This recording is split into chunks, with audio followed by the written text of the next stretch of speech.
Sunday, December 9th, 2018. Hello and good morning to Harold, Smoky Simon.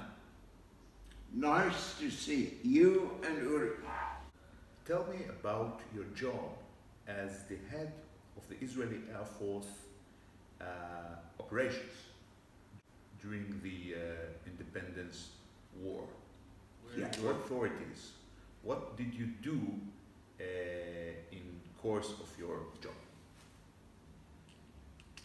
I was appointed as Chief of Air Operations under another South African who was the Director of the Department of Operations, Dov Yehuda, who died many years ago, who also was a lawyer and then volunteered to come over. Dov was the Director of Operations, and I was Chief of Air Operations.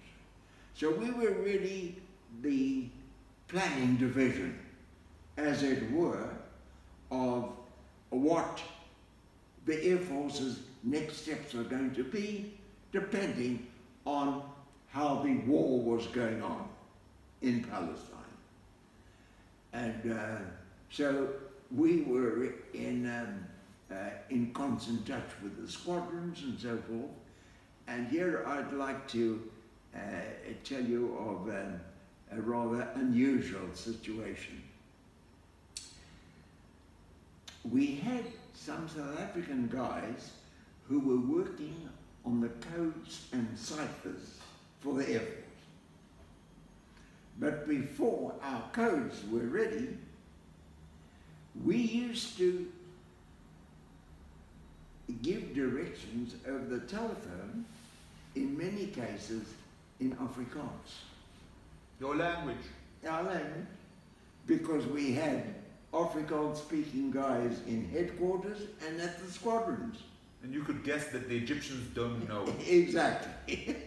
So I often said to myself, what are the Egyptians and the Syrians thinking? What sort of a code system is this?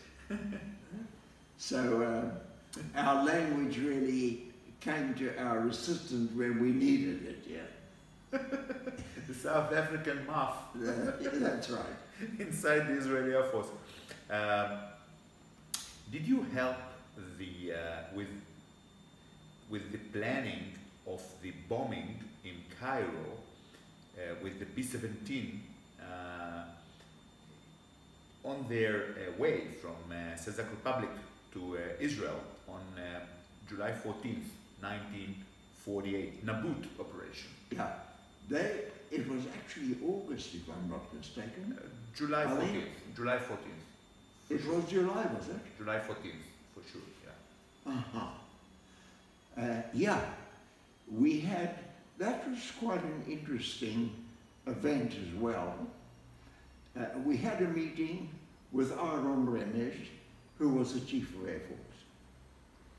We decided that the flight from Czechoslovakia to Israel would be an operational mission.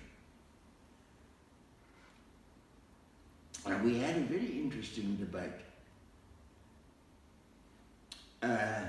Just to go back a step, on the 10th of June 1948, the day before the first Hafugah, we attacked Damascus. We did a night operation in a DC-3, which we borrowed from this Jewish group that I told you that flew between South Africa and Israel. South African Dakota. Yeah. And we took off all the civilian markings on the aircraft. And we loaded the aircraft with 16 80-kilo bombs. And you know, we had a category called the bomb chuckers. The guys who, on the small aircraft, the Bonanzas and and the oysters and so forth, we used to carry the bomb on our lap, and when we got to the target, pull the pin and drop the bomb on the enemy. That was how Highway started, in the most humble and modest circumstances anyone can imagine. Even primitive. Of course, we didn't have a single combat aircraft. The Egyptians had about 60 or 62 Spitfires and Italian Macchis. They had a significant air force. We didn't have a single combat plane or a single anti-aircraft gun in Israel. The first aircraft, Egyptian aircraft that was shot down was over Dov by a South African Machelnik, Sam Rose, who shot the Spitfire down with a machine gun. Shabbat, And May that's 15th. the one that crashed on the beach at Herzliya. Near Acadia. Yeah, and subsequently, you know, we had put together 2 Spitfires out of scrap. Cannibalization. Nachon, cannibalization, exactly. And about the Dakota So, bomb. on that Dakota run, we flew over Damascus. You were there. Yeah, I was on that operation, and I had 24 operations in the Air Force. So I really combined my job as Chief of Air Operations as well as on operational missions. And in fact, I made it a rule that every guy who served in the operation department must fly with squadrons to familiarize themselves Exactly with like the nowadays. guys and the bases and the aircraft and etc.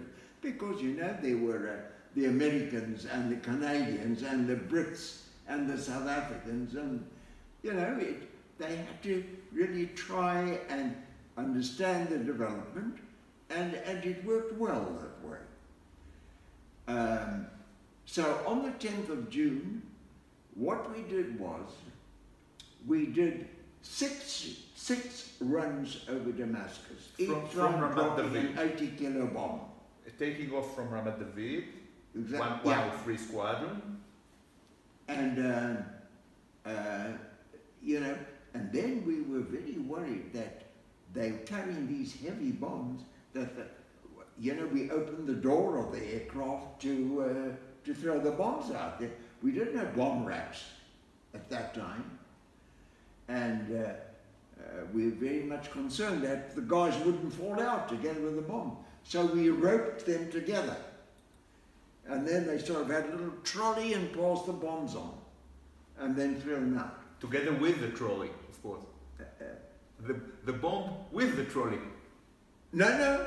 And then we keep the trolley for the next bomb. For the next bomb. That's right. Six times? 6 rounds. 6 rounds? Yeah. To give them the impression that we had more than one aircraft in the air. That was really the intention. Now, I really don't know how much physical damage we did, but all the foreigners left Damascus after that. They said this is no longer a healthy place. It's dangerous for us. So when it came to planning the trip from Czechoslovakia to Israel of the B-17s, I suggested to Aaron, if one Dakota had such a psychological impact on Damascus and the people there, just imagine 3 B-17s over Cairo. And we discussed, and he said, look, we don't know how strong the anti-aircraft defenses are. We can't risk our 3 B-17s. Now bear in mind, Al Stroman, he smuggled 4 B-17s, but one of them was captured by the FBI, and 25% of our bomber force. We had 4 and one was caught. Small numbers. Yeah. So 25, we lost 25%. And that's why we decided one would go to Cairo, one would go to Gaza, and one would go to El Arish, the airfield. And, but I must say that from the moment those B-17s landed, they never stopped flying. You know, our conception was, we've got to keep our aircraft in the air to the maximum possible. And then, of course, there was the fantastic story of Air Transport Command and bringing over the Czech Messerschmitts and then the Spitfire operation. Velveeta. Yeah. Velveeta, BDU.